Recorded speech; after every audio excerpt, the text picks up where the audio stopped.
আসসালামু আলাইকুম and welcome to Amazing Bytes. আজকে গরুর মাংসের শামী কাবাবের রেসিপি শেয়ার করব আপনাদের সাথে।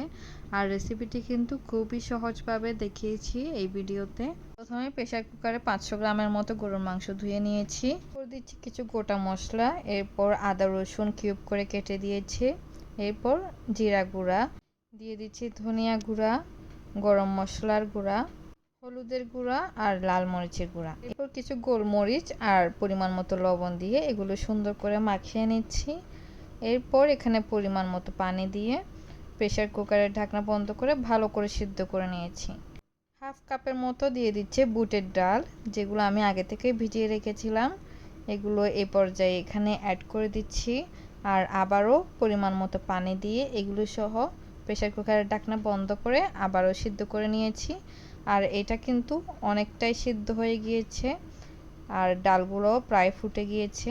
পর্যায়ে ঢাকনা খুলে পানিগুলো একদম টেনে আসা পর্যন্ত জাল করে নেব। আর এরপরে একটু ঠান্ডা হওয়ার পর আমি এগুলো হামানদিস্তার মধ্যে ভালো করে ম্যাশড করে নিচ্ছি। আপনারা চাইলে ব্লেন্ডারও ইউজ করতে পারেন। হাত দিয়ে করলে কিন্তু বেশ অনেকটাই ঝামেলা পোহাতে হয়। এরপর সবগুলো আমি একটা প্লেটের মধ্যে তুলে নিচ্ছি। এবার এখানে অ্যাড করছি 1 কাপের মতো পেঁয়াজ বেরেস্তা, এরপর ধনিয়া কুচি, কাঁচামরিচ কুচি, এরপর দিয়ে দিচ্ছি লেমন জেস্ট, এরপর 2টা সাদে ম্যাজিক মশলা।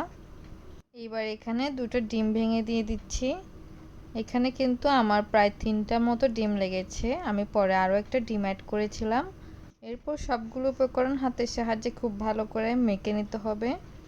আর এই পর্যায়ে লবণটাও চেক করে নিতে পারেন। আমার কাছে লবণ একটু কম মনে হয়েছিল, তাই আমি আবারও লবণ অ্যাড করে খুব সুন্দর করে সবগুলো মাখিয়ে নিচ্ছি। এরপরে আপনাদেরকে দেখিয়ে দিচ্ছি এগুলো কিভাবে শেপ করে নিচ্ছি।